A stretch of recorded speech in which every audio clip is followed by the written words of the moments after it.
My mom guilt-tripped me for decades, tried to steal all my money, and tried to con me in the lowest way possible, so I documented everything and turned her flying monkeys against her. Ever since I was little, my mom taught me that I should always give up my happiness for hers, and so my dreams in life of being happy relied on the fact my mom was happy too. For example, when I was 8, I heard her complaining about wanting a new teapot, so I stayed up after school for 3 nights, trying to learn paper mache. I painted it with her favorite colors, but when I gave it to her, she scoffed, said it was useless, and tossed it in the trash like it was junk mail. I should have known better by then, but I kept trying. In middle school, I saved up my lunch money for 2 months to buy her a scarf I saw in a store window. I skipped meals to afford it. She opened the box, said, "This color washes me out," and never wore it once. When I was 14, I taught myself how to make lasagna because she mentioned missing her mom's cooking. I burned my hands and nearly set off the fire alarm trying to get it right. She took one bite, said it was too salty, and ordered takeout instead. I think I knew all along what she was doing was wrong, but I had been raised to crave her approval so badly, I never had it in me to realize my own self-worth. Until now. You see, for the past 5 years, I've put myself through hell voluntarily with just one goal in mind. I worked double shifts, lived on ramen and bulk rice, skipped outings with friends, and sold off my gaming setup one piece at a time. Also, I could buy my mom a nice car. She'd raised me on her own, and while she wasn't the most affectionate person, I always believed that deep down, she loved me. Her old car had been giving out for years. I remember her complaining after every mechanic visit. "They just patch it up, never fix it," she'd say. So I made it my mission. I would surprise her with something she could be proud of. Every time I wanted to quit, I pictured her smile, her hugging me with tears in her eyes saying, "I'm so proud of you." That image kept me going, and then it happened. After saving for years, I bought a clean, used Toyota Camry. Low mileage, reliable, paid in full. I even had it detailed before delivery. I pulled into her driveway with a giant red bow strapped to the hood. I texted her to come outside. "Whose car's that?" she asked. "It's yours. I've been saving for years. I wanted to say thank you." She just stared at it. "It's used?" I said, "Yeah, but it's in great shape. I couldn't afford a brand new. You know I always wanted a Lexus." I thought she was joking. She wasn't. "I don't drive used cars," she said, turning and walking back into the house. It felt like someone had punched me in the chest. I followed her in. "Wait, what are you talking about? You said your car was falling apart. I saved for 5 years. 5 years and you could only afford a Toyota?" The words hit harder than any slap. I didn't know what to say. That night, I left the keys on her kitchen counter. She didn't say goodbye, just kept scrolling on her phone. I sat in my car and cried for the first time in years, and it's while crying that I got a call from my aunt. She said, "Your mom told everyone you tried to bribe her with a junker, said you're trying to humiliate her." I couldn't believe it. "She said you always embarrassed her," my aunt added quietly. That's when I realized it wasn't about the car. It never was. I had mistaken need for love, gratitude for affection. I realized she never really saw me as her son, just as someone who owed her something. And so, I stopped calling, stopped texting, stopped hoping. Months passed, and the car sat in her driveway, untouched. I remember wondering if she'd at least have the courtesy to give it back to me. But no, I found out she sold it, and took herself on holiday with the money. That was my final straw. I moved on, or at least I tried. I started spending time with my coworker Marcus's family. I did it to take my mind off of how my whole life my mom never loved me, even though I gave her everything. Marcus's family was only supposed to be a placeholder until I got it together. But then something happened. They liked me, for me. It wasn't long before they began inviting me to birthdays, barbecues, movie nights, and for the first time in my life, I felt wanted. But still, no matter what I did, I couldn't get mom out of her mind. I missed the mom I had imagined, the one I thought would hug me and say I love you when I handed her those keys. But the truth was, I bought her a car, and she disowned me over the brand name, and I wasn't gonna let her get away with it. I remember there was a period I became consumed with revenge, with destroying my mom's life. I was going to go through with it too, but the thing was, every time those thoughts creeped in, Marcus's family's love was right here to keep me grounded. I remember one night, after I fixed their sink, Marcus's mom hugged me and said, "You're part of the family now." I nearly cried, because with them, I didn't feel like I had to earn love. It was just given. And meanwhile, while I was healing, my mom's silence continued. I'd see her posts on social media, check-ins at expensive restaurants, photos of new clothes with designer labels still visible, carefully staged selfies with captions about self-care and knowing your worth. She never mentioned me. It was like I'd never existed. But then, about 3 months after the car incident, I ran into my cousin Alex at the grocery store. We hadn't talked much since elevated school. He'd always been closer to my mom than to me, oddly enough. He gave me this weird look, somewhere between pity and disgust. "So you just abandoned her, huh?" he said, blocking my cart in the cereal aisle. I had no idea what he was talking about. I told him as much. "Aunt Karen says you stopped calling her, stopped coming around, says you got mad because she didn't want your charity." He shook his head. Cold, man. Really cold. I stood there, box of store-brand cornflakes in hand, completely stunned. That was the story she was telling people? That I'd abandoned her because she rejected my charity? I tried to explain what really happened, but Alex just held up his hand. He told me my mom had been struggling, that her car finally died completely, and she couldn't afford to replace it. Said she'd lost her job because she couldn't get to work reliably. Said she was too proud to ask me for help after how I'd treated her. My head was spinning. This was complete fiction. She'd sold the car I gave her. I knew because Jessica had told me she'd seen it listed online, and now she was telling everyone I'd abandoned her when she needed me. I went home and tried to process it all. Part of me wanted to call her out, to set the record straight with everyone, but another part of me knew it wouldn't matter. She'd been rewriting our history for years, casting herself as the struggling single mom with the ungrateful son. People believed what they wanted to believe, so I decided to just move on. I focused on my job, on my classes, on my new surrogate family with Marcus and Patricia. I even started dating again. Nothing serious, just coffee with a coworker named Morgan who worked in shipping. Life was slowly getting better. Then, about 6 months after the car incident, I got a text from my mom. Just 2 words: need help.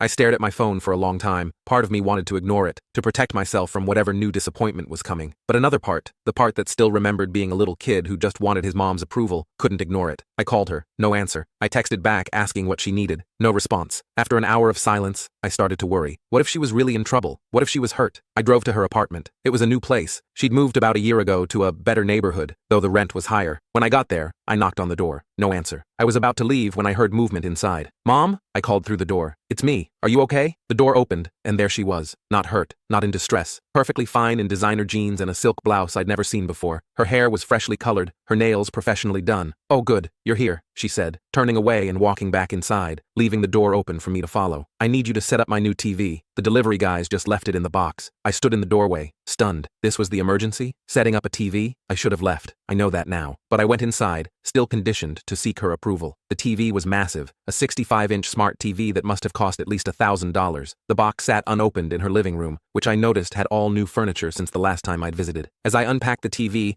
she chatted about her new job at a real estate office, about the amazing people she worked with, about the dinner party she was hosting that weekend. Not once did she ask about me, or acknowledge the months of silence between us. I mounted the TV on her wall, set up all the connections, programmed the remote. It took about 2 hours. When I finished, she glanced at it and said, "The screen looks smaller than I thought it would. No thank you." No offer of a drink or a meal. Nothing. I was about to leave when I noticed something on her coffee table. A brochure for a Lexus dealership, with the ES model circled in red pen. Next to it was a bank statement with my name on it. "What's this?" I asked, pointing to the statement. She shrugged, too casual. "Oh, I was helping you organize your finances. You've always been bad with money." I picked up the statement. It was from my savings account, the one I'd emptied to buy her the Toyota. But there was a balance showing, a big one, almost exactly what I'd spent on her car. "Where did this money come from?" I asked, my voice tight. She waved her hand dismissively. "I made a small deposit to help you out. You're always so dramatic about money." A small deposit? It was thousands of dollars, and then it clicked. She'd sold the Toyota. This was the money from selling the car I'd bought her, the car she'd rejected because it wasn't a Lexus. "You're planning to use my money to buy yourself a Lexus?" I couldn't keep the disbelief from my voice. She rolled her eyes. "It's not your money. I sold a car that was given to me, and yes, I'm finally getting what I deserve. What's the problem?" The problem was that she'd taken 5 years of my sacrifice, rejected it, profited from it, and now expected me to be okay with it funding her luxury purchase. The problem was that she saw nothing wrong with any of this. I told her I was taking the money back. It was mine. I'd saved it, and she'd rejected the gift it had purchased. She laughed in my face. "Good luck with that," she said. "I put it in your old account, the one we set up when you were 16. I'm still a co-signer, remember?" She was right. When I'd opened my first bank account as a teenager, she'd been added as a co-signer. I'd never removed her because I'd opened new accounts as an adult and rarely used that old one. But legally, she had as much right to that money as I did. I left her apartment feeling sick. She'd outmaneuvered me again, just like she always did. I called the bank immediately, but they confirmed what I already knew. As a co-signer, she had full access to withdraw funds. The best I could do was close the account to prevent future withdrawals, but the money that was already gone was gone. The next day, I got a call from Jessica. She sounded upset. "Did you threaten your mother?" she demanded without even saying hello. "What? No, I just went over to help her set up a TV." Jessica didn't believe me. Apparently my mom had told her I'd shown up unannounced, demanded money, and became threatening when she refused. She'd told Jessica she was afraid of me, that she might need to get a restraining order. I was floored. This was insane. I tried to explain what really happened, but Jessica had already made up her mind. She told me I needed professional help and hung up. Within days,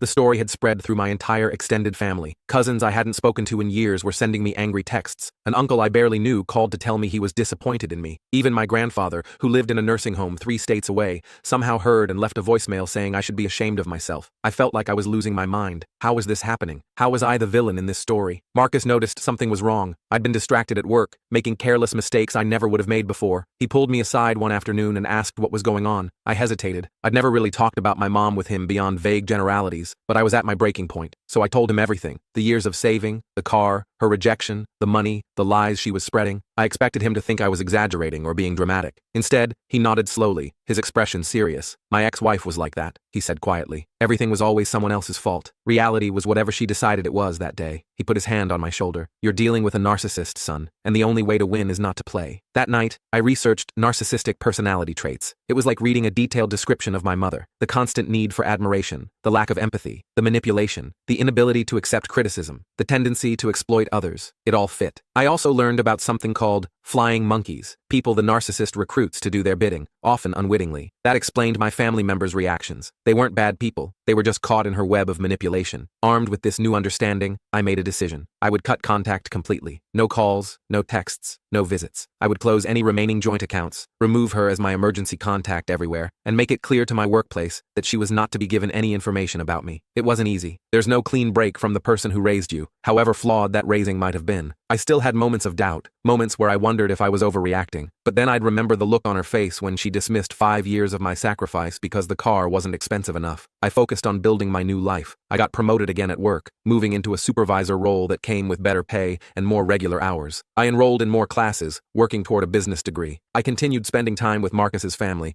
who never asked for anything in return for their kindness. Morgan and I started dating more seriously. She was nothing like my mother, straightforward, genuine, appreciative of small gestures. The first time I brought her flowers, she put them in water immediately and kept them until the last petal fell. When I cooked her dinner, she praised the meal even though the chicken was a little dry and the vegetables overcooked. For about 2 months, the no-contact approach seemed to be working. My mother didn't reach out, and I heard less from the extended family. I started to feel like maybe I could really move on. Then one Saturday morning, I opened my door to find her standing there. "We need to talk," she said, pushing past me into my apartment before I could stop her. She looked around with obvious disapproval, taking in my modest furnishings and simple decor. Still living like a college student, I see. I remained standing by the open door, hoping she'd take the hint and leave. "What do you want, Mom?" She sat on my couch uninvited, crossing her legs and adjusting her designer purse on her lap. "I'm concerned about you. Everyone is. This behavior isn't like you." "What behavior?" "The isolation, the anger, cutting off your family." She sighed dramatically. "I know you're going through something, but this isn't the way to handle it." I couldn't believe what I was hearing. She was acting like I was the one who had created this situation. "Mom, you rejected a car I spent 5 years saving for. You sold it without telling me and kept the money. You've been telling everyone I threatened you, which never happened. And now you're concerned about my behavior?" She waved her hand dismissively. "See, this is exactly what I'm talking about. So much anger, so many accusations." She leaned forward, her voice softening to that fake concerned tone I knew all too well. "Honey, I think you might need professional help. We all do sometimes." I realized then that this visit wasn't about reconciliation. It was about control. She couldn't stand that I'd removed myself from her reach, that I was no longer available to manipulate and exploit. "I think you should leave," I said, still holding the door open. She ignored me, opening her purse instead. "I brought you something, a peace offering." She pulled out a small box and placed it on my coffee table. I didn't move to open it. "It's a watch," she said, when I made no move toward it. "Swiss-made, very expensive. I thought it might help you be more punctual for work." I had never been late to work a day in my life. This was just another dig, another way to make me feel inadequate. "I don't want it," I said. "Please leave." Her expression hardened. "After everything I've done for you? I raised you by myself. I worked 2 jobs to put food on the table. I sacrificed everything for you, and this is how you repay me? By rejecting a gift that cost more than your rent?" And there it was, the familiar guilt trip, the rewriting of history to cast herself as the selfless martyr and me as the ungrateful child. It had worked on me for 28 years, but not anymore. "The watch isn't a gift," I said quietly. "It's a transaction. You give me something so you can hold it over my head later. No thanks." She stood up, grabbing her purse but leaving the watch box on the table. "You'll regret this," she said, her voice cold. "When you've calmed down and come to your senses, don't expect me to welcome you back with open arms." After she left, I sat on my couch and stared at the watch box. Part of me was curious about what was inside. Was it really an expensive watch, or was that another lie? I picked up the box and opened it. Inside was a Timex, not a Swiss luxury watch, a basic Timex that retailed for maybe $50, the kind you could buy at any department store. There was a small card inside with a handwritten note, "Time to grow up." I closed the box and put it in a drawer. Even her peace offerings were designed to hurt. The next day, Morgan came over. We'd planned to watch movies and order takeout, a simple, relaxing Sunday. But when she arrived, she seemed hesitant, almost nervous. "Is everything okay?" I asked, as she perched on the edge of my couch instead of settling in comfortably like she usually did. "I got a strange call yesterday," she said, "from a woman who said she was your mother." My stomach dropped. "What? How did she even get your number?" Morgan shrugged. "She didn't say, but she told me some concerning things about you." I closed my eyes briefly, already knowing where this was going. "What kind of things?" "She said you have anger issues, that you've been estranged from your family because you became violent when they tried to help you." Morgan looked at me directly. "She said I should be careful around you, especially if you get frustrated or don't get your way." I sat down heavily in the chair across from her. "None of that is true. My mom is..." She's not well. She makes things up, twists situations to make herself the victim. Morgan nodded slowly. That's what I thought. I mean, I've never seen you even raise your voice, let alone be violent. She reached for my hand, but I wanted to ask you directly, give you the chance to tell me your side. I was grateful for that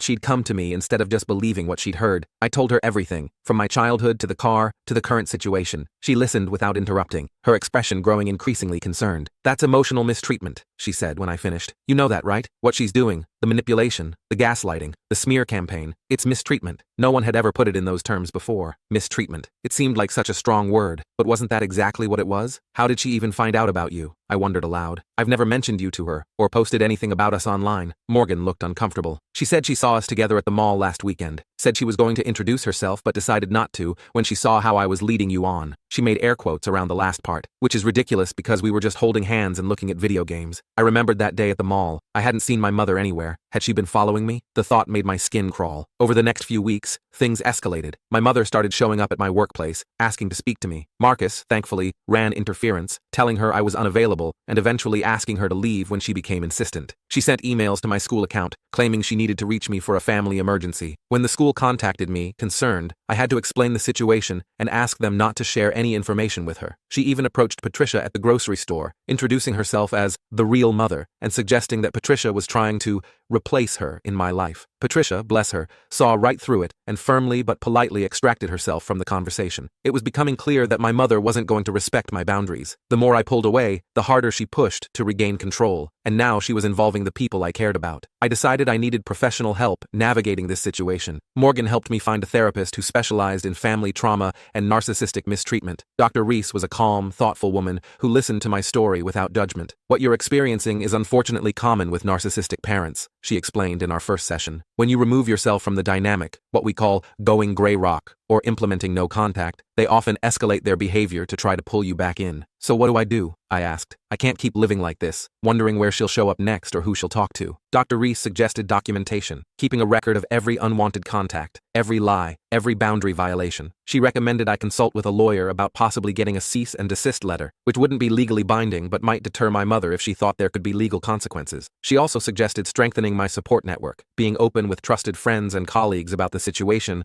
so they wouldn't be blindsided if my mother approached them. Most importantly, Dr. Reese said, remember that you can't control her behavior. You can only control your response to it. And every time you refuse to engage with the chaos, you're reclaiming your power. I took her advice to heart. I started a detailed log of every incident. I consulted with a lawyer who drafted a formal-looking cease and desist letter warning of potential harassment charges if the unwanted contact continued. I was upfront with the people in my life about what was happening, which was uncomfortable but necessary. For a while, it seemed to work. The cease and desist letter appeared to scare my mother enough that the direct contact stopped. No more showing up at my workplace or apartment. No more calls to Morgan. I started to relax a little, to believe that maybe I could have a normal life after all. Then one evening, I came home to find my apartment door slightly ajar. I immediately tensed, wondering if I was being robbed. I considered calling the police but decided to peek inside first. What I saw made my blood run cold. My mother was sitting on my couch, flipping through a photo album I kept on my bookshelf. She looked up when I entered, completely unperturbed, as if this was a planned visit. You really should lock your door, she said casually. Anyone could walk in. I stood frozen in the doorway. How did you get in here? She smiled, that smug smile I knew so well. I told the building manager I was your mother and had forgotten my key. He was very helpful. I felt violated. This was my private space, the one place I should have been safe from her intrusions, and she just waltzed in like she owned it. You need to leave, I said, trying to keep my voice steady. Now, or I'm calling the police. She closed the photo album and set it aside. Don't be dramatic. I'm your mother. I have every right to be concerned when you're clearly not well. She gestured around the apartment. Look at how you're living. These cheap furnishings. These childish decorations. She was referring to the Star Wars poster Morgan had given me for my birthday. It's not normal for a man your age. I pulled out my phone. I'm calling the police. She stood up, suddenly all business. Fine, but before you do, you should know I've been talking to your landlord. Did you know your lease prohibits long-term guests? Apparently that girlfriend of yours has been staying over quite a bit. 3 nights last week alone. How did she know that? Had she been watching my apartment? That's none of your business, I said, my finger hovering over the dial button. Maybe not, but it is your landlord's business, and he seemed very interested when I mentioned it. She picked up her purse. I'd hate for you to lose your apartment over something so trivial. She was threatening me, using information she shouldn't have had to try to control me again. I felt a surge of anger unlike anything I'd experienced before. Get out, I said, my voice low and dangerous. Get out and don't come back. Don't contact me. Don't contact my friends. Don't contact my work. If you do, I will file for a restraining order. I will tell everyone exactly what kind of person you really are. I will make sure every family member, every friend, every acquaintance knows the truth." She looked startled by my vehemence. For a moment, I saw uncertainty in her eyes. Then her expression hardened. "You ungrateful little—" She cut herself off, visibly composing herself. "Fine, have it your way. But don't come crying to me when your life falls apart without me in it." She brushed past me and out the door. I closed it behind her, locked it, and then slid down to sit on the floor, my back against the door, my heart racing. I called Morgan immediately, then Marcus. I needed to warn them that my mother might escalate further. They both offered to come over, but I said I just needed some time alone to process what had happened. After they hung up, I sat in my quiet apartment, looking at the photo album my mother had been going through. It contained pictures from my childhood, school photos, birthday parties, holiday gatherings. Looking at them now, I noticed something I hadn't before. In almost every picture, my mother was positioned front and center, with me off to the side or partially cropped out. Even in my own childhood photos, I was a supporting character in her story. The next morning, I called my landlord. I explained that someone claiming to be my mother had entered my apartment without permission and was now threatening to make false claims about my tenancy. To my relief, he was understanding. He confirmed that Morgan's occasional overnight stays weren't a lease violation and promised to alert the building manager not to let anyone into my apartment without my explicit approval. I also filed a police report about the break-in. The officer who took my statement seemed skeptical at first. After all, it was my mother, not a random intruder. But when I showed him the cease and desist letter and explained the pattern of harassment, he took it more seriously. He said they couldn't do much based on a single incident, but the report would establish a paper trail if things continued or escalated. For the next few days, I was on elevated alert, jumping at every noise, checking my locks multiple times before bed. I installed a doorbell camera and additional locks on my door. I varied my routes to work and school, watching for signs that I was being followed. A week passed with no contact from my mother. Then 2 weeks. I started to hope that maybe, finally, she had gotten the message. Then I got a call from Jessica. Her tone was different this time, hesitant, almost apologetic. "I think I might have been wrong about some things," she said after an awkward greeting. "Your mom, she's been saying some things that don't add up." I waited, not wanting to interrupt whatever realization she was having. "She told me you threatened to have her committed to a mental institution if she didn't give you money. But then she told your cousin William that you were trying to steal her house, and she told your grandfather that you'd joined a cult and were being brainwashed against the family." Jessica paused. "They can't all be true, right?" "None of them are true," I said quietly. There was a long silence on the other end of the line. "I think I owe you an apology," she finally said. "I should have listened to your side before jumping to conclusions." It wasn't a full acknowledgement of how her actions had hurt me, but it was a start. I thanked her for calling and asked if she'd be willing to correct the record with other family members who might have heard these stories. She agreed. That call was the beginning of a slow shift. As my mother's stories became more outlandish and contradictory, more family members began to question them. Some reached out to me directly, asking for my version of events. Others simply stopped engaging with her drama. It wasn't a complete vindication. There were still those who believed her unconditionally, who saw me as the villain in her narrative. But for the first time, I wasn't fighting this battle alone. The final confrontation came about 3 months after the apartment break-in. I was at Marcus and Patricia's house for their youngest daughter's birthday party. It was a chaotic, joyful event, with kids running everywhere and adults chatting in small groups. I was helping Richard man the grill when I saw her. My mother was walking up the driveway, dressed inappropriately formally for a backyard children's party, carrying a large wrapped gift. My first instinct was panic. What was she doing here? How had she even known about the party? Before I could react, Marcus intercepted her. I couldn't hear their conversation,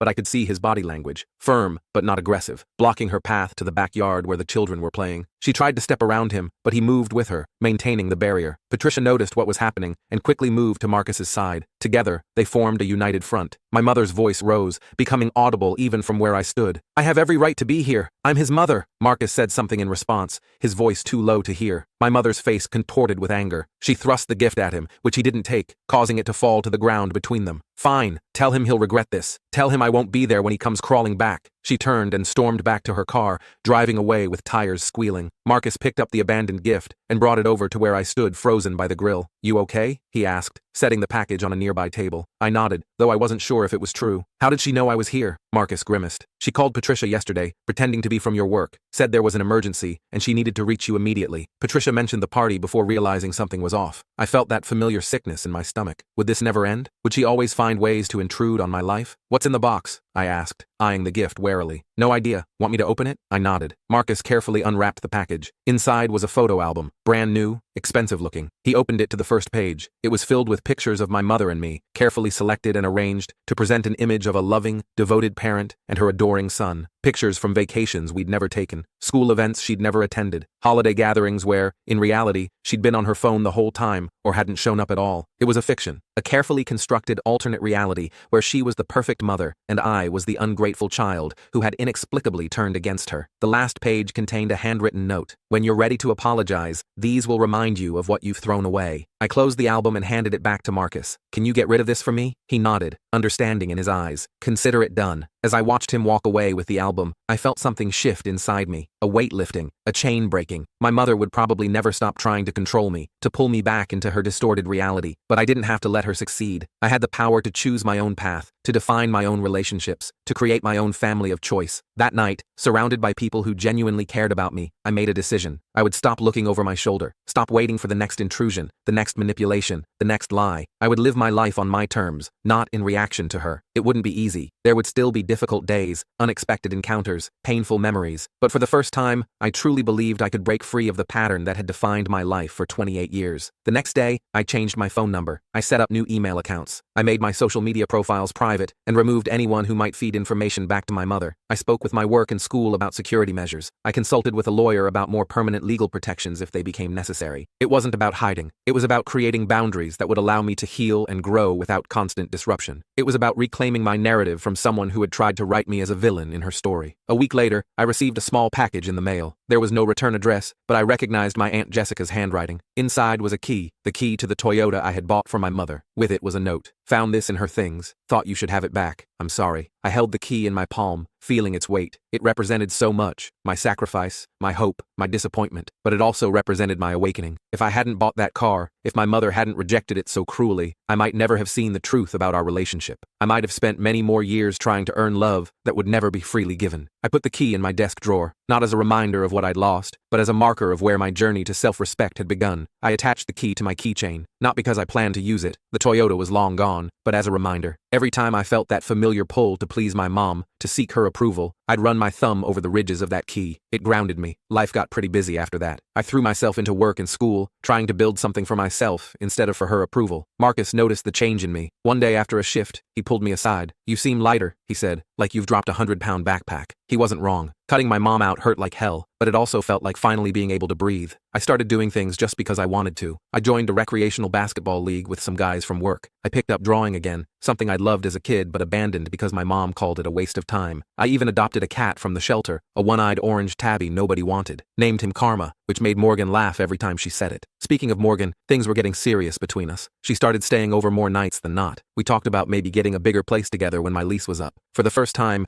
I was planning a future based on what would make me happy, not what would earn someone else's approval. But of course, my mom wasn't done with me. About a month after I got the key from Jessica, I came home to find a large envelope stuck in my door. No postmark, no return address, just my name written in my mom's unmistakable handwriting. I almost threw it away unopened, but curiosity got the better of me. Inside was a stack of medical documents, test results, doctor's notes, appointment confirmations, and a handwritten letter. I didn't want to tell you this way, it began, but you've left me no choice. I've been diagnosed with cancer. Stage 4. The doctors say I have months, maybe weeks. I know we've had our differences, but I don't want to die with this rift between us. Please call me. This is my last wish. My hands were shaking as I read it. Cancer? Stage 4? My mind raced with questions and doubts. Was this real, or just another manipulation? I scanned through the medical documents, but they looked legitimate. Hospital letterhead, doctor signatures, detailed test results showing advanced metastatic cancer. I called Morgan in a panic. She came right over and looked through everything with me. These look real, she said, frowning at a CT scan report, but something feels off. I knew what she meant. Even if the diagnosis was real, the way my mom had delivered the news, an envelope stuck in my door, dramatic language about last wishes, felt calculated for maximum emotional impact. I decided to call the hospital listed on the documents. After navigating a maze of automated menus, I finally reached a human being. I explained that I was trying to confirm my mother's cancer diagnosis. The woman on the phone politely informed me that they couldn't release any patient information without proper authorization. I understand, I said, but can you at least tell me if these documents are legitimate? They have your hospital's letterhead. There was a pause then. Sir, our oncology department doesn't use this letterhead anymore. We updated our branding 2 years ago. My stomach dropped. The documents were fake. My mom had fabricated an entire cancer diagnosis to pull me back in. I should have been angry, but mostly I just felt sad. Sad that she would go to such lengths. Sad that she thought so little of me that she believed I'd fall for this. Sad that our relationship had come to this point. I called Jessica to see if she knew anything about this supposed diagnosis. She sounded genuinely shocked. Cancer? No, She never mentioned anything like that. Jessica paused, but she did ask to borrow my laptop last week. Said hers was being repaired. That explained how she'd created the fake documents. Jessica's husband was a doctor. She probably had access to medical letterhead and examples of test results. I decided not to confront my mom about the fake diagnosis. That would just be playing into her game. Instead, I doubled down on my boundaries. I installed a security camera outside my apartment door. I warned Morgan, Marcus, and others to be on alert for more dramatic claims. For a few weeks, things were quiet. Too quiet, really. I kept waiting for the other shoe to drop,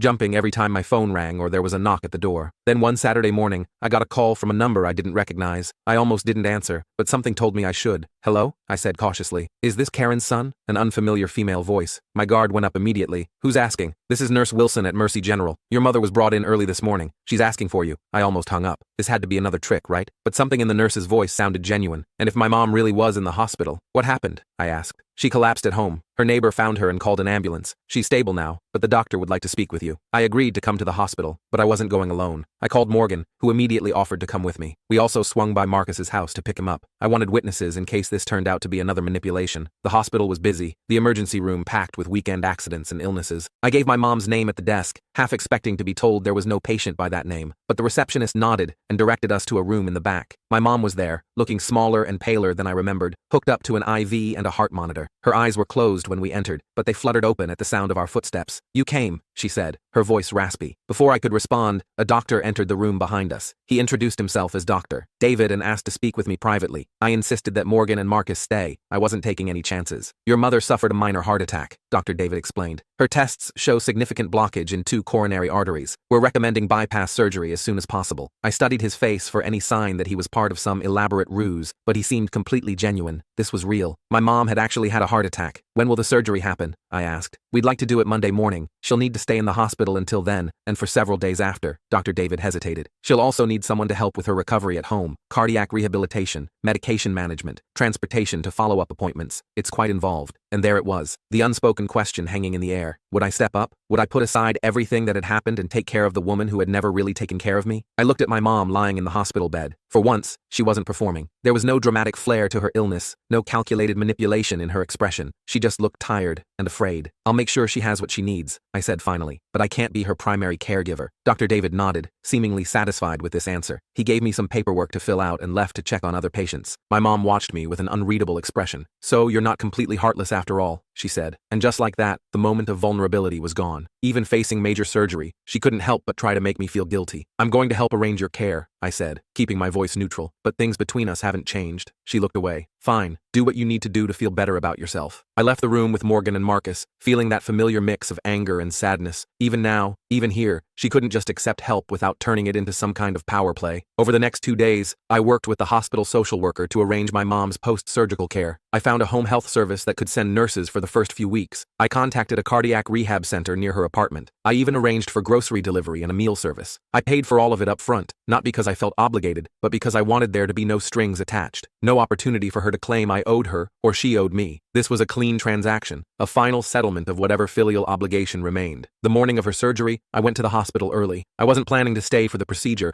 which would take several hours, but I wanted to make sure she understood the arrangements I'd made. She was already prepped for surgery, wearing a hospital gown, her hair tucked under a cap. Without her makeup and styled hair, she looked older, more vulnerable. "The home health nurse will come 3 times a day for the first week," I explained, showing her the printed schedule I'd made. "Then twice a day for the second week. The cardiac rehab starts 10 days after surgery, and they'll provide transportation. I've paid for everything through the first month. After that, your insurance should cover most of it." She listened without interrupting, which was unusual for her. When I finished, she just nodded. "Is there anything else you need before the surgery?" I asked, preparing to leave. She hesitated then. "Will you be here when I wake up?" The question caught me off guard. There was no demand in it, no manipulation that I could detect, just a simple question that revealed more vulnerability than she'd shown me in years. "I can't stay all day," I said, "but I'll come back this evening to check on you." She nodded again, looking down at her hands. "Thank you." I left feeling unsettled. Was this a genuine moment of connection, or just another performance designed to pull me back in? I couldn't tell anymore, and that uncertainty was exhausting. I went to work, trying to focus on normal tasks, but my mind kept drifting back to the hospital. Morgan texted me throughout the day with supportive messages. Marcus gave me the afternoon off, telling me to go home and rest. Instead, I found myself driving back to the hospital earlier than I'd planned. The surgery should have been finished hours ago. I told myself I just wanted to make sure everything had gone according to plan, that that all the post-op arrangements were in place. When I reached her room, I paused outside the door. Through the small window, I could see her sleeping, surrounded by machines monitoring her vital signs. She looked small and frail against the white hospital sheets. I entered quietly, not wanting to wake her. A nurse came in to check her vitals and told me the surgery had gone well. "She'll be groggy for a while," she said. "The anesthesia takes time to wear off completely." I sat in the chair beside the bed, planning to stay just a few minutes, but minutes turned into an hour, and still, my mom slept. I found myself studying her face, looking for traces of the woman who had read me bedtime stories when I was very small, before everything got so complicated between us. Her eyes fluttered open suddenly, finding mine. For a moment, there was confusion, then recognition. "You came back," she said, her voice hoarse from the breathing tube they'd used during surgery. I said I would. She nodded slightly, wincing at the movement. "The car," she said after a moment. "The Toyota. I shouldn't have." She trailed off, either too tired or too proud to finish the thought, but it was the closest thing to an apology I'd ever heard from her. "Get some rest," I said, standing up. "The nurse will be back soon to check on you." I left the hospital feeling strangely hollow. That almost apology, was it genuine? Or just another manipulation, softened by pain medication and post-surgical vulnerability? I couldn't tell, and I wasn't sure it mattered anymore. Over the next few weeks, I checked in regularly with the home health service and the cardiac rehab center. My mom was recovering well physically, though she complained constantly about the restrictions on her diet and activities. The nurses reported that she was challenging, but compliant with her medication regimen. I visited once a week, brief, formal visits, where I brought groceries or helped with small tasks around her apartment. Our conversations remained superficial: the weather, the news, her recovery progress. We never discussed the past, never mentioned the car or the fake cancer diagnosis, or any of the other wounds between us. It was a strange detente, not reconciliation, not forgiveness, but not complete estrangement either, just two people navigating a complicated relationship one day at a time. Then, about 6 weeks after her surgery, I arrived for my usual visit to find her sitting at her kitchen table with a large envelope in front of her. "I have something for you," she said without preamble. I sat down cautiously, eyeing the envelope. "What is it?" She pushed it toward me. "Open it." Inside was a check, a large one, for exactly the amount I'd spent on the Toyota, and a set of keys I didn't recognize. "The check is to pay you back for the car," she said. "The keys are to my storage unit. There are some things there you might want. Your childhood stuff, some family photos, things I should have given you a long time ago." I stared at the check, then at her. "Why now?" She looked away, her fingers fidgeting with the edge of a placemat. "The heart attack. It makes you think. About what you'll leave behind. About regrets." She met my eyes briefly. "I haven't been a good mother to you. I know that now." I didn't know what to say. This admission, so simple, so belated, was something I'd waited my entire life to hear, but it couldn't erase decades of hurt, couldn't instantly rebuild trust that had been broken over and over again. "Thank you for the check," I said finally. "And for the keys. I'll go through the storage unit when I have time." She nodded, seeming to understand that I wasn't ready to offer more than that. "There's one more thing," she said. "I've started seeing someone, a therapist. She specializes in people like me." "People like you?" "Narcissists," she said, the word coming out with difficulty. That's what she called it. Narcissistic personality disorder. She says it's why I treat people the way I do, why I treated you the way I did. I sat back, genuinely surprised, my mom acknowledging her behavior, putting a name to it, seeking help for it. This was unprecedented. "That's good," I said cautiously. "I hope it helps. It's not an excuse," she added quickly, "for how I've been. The therapist made that very clear, but it's an explanation maybe, and she thinks I can learn to be better, with work." I nodded, not trusting myself to speak. Part of me wanted to believe her, to hope that real change was possible. Another part remembered all the times I'd gotten my hopes up before, only to have them crushed. "I'm not asking for forgiveness," she continued when I didn't respond. "I haven't earned that. I'm just letting you know that I'm trying." "I appreciate that," I said, and I meant it. Whatever her motivations, whatever the outcome, the effort itself was significant. We sat in silence for a moment, the weight of decades of complicated history between us. "Morgan and I are moving in together," I said finally, changing the subject. "We found a place closer to the university." My mom nodded. "She seems good for you. Stable." Coming from her, it was elevated praise. I stood up, tucking the envelope with the check and keys into my jacket pocket. "I should go. I'll let you know when I check out the storage unit." At the door, she called my name. I turned back. "I'm proud of you," she said, "for the man you've become, despite me, not because of me." The words hit me in the chest, knocking the air from my lungs. How many times had I imagined hearing those words? How many sacrifices had I made trying to earn them? "Thank you," I managed to say. Then I left, walking to my car on legs that felt unsteady. I sat in the driver's seat for a long time, not starting the engine, just processing what had happened. Those words, "I'm proud of you," they were what I'd always wanted, but receiving them now, after everything, felt complicated, bittersweet. I fingered the key on my keychain, the one to the Toyota that had started this whole journey. Then I looked at the new keys in the envelope, to the storage unit containing pieces of my past. Maybe someday, I'd be ready to fully reconcile with my mom. Maybe her therapy would help her become someone capable of a healthy relationship. Maybe we'd find a way forward that acknowledged the past without being imprisoned by it. Or maybe not. Maybe this fragile truce was the best we could hope for. A relationship with clear boundaries and limited expectations. Not the mother-son bond I'd always wanted, but something workable. something that didn't require me to sacrifice my self-worth. Either way, I had people in my life now who loved me without conditions. Marcus and Patricia, who had shown me what family could be. Morgan, who saw me clearly and loved what she saw. Even Karma, the one-eyed cat, who purred against my leg every morning without asking for anything but breakfast. I started the car and headed home, not to the apartment where I'd spent years saving for a gift that was rejected, but to the new place Morgan and I had chosen together. A place with no history, no painful memories, just possibility. As I drove, I realized something. For 5 years, I'd lived on ramen and worked double shifts to buy my mom a car. I'd sacrificed my time, my comfort, my relationships, all for a moment of approval that never came. It had felt like failure at the time, a crushing disappointment, but that disappointment had set me free. It had shown me the truth about our relationship and pushed me to build a life based on what I wanted, not what might earn her love.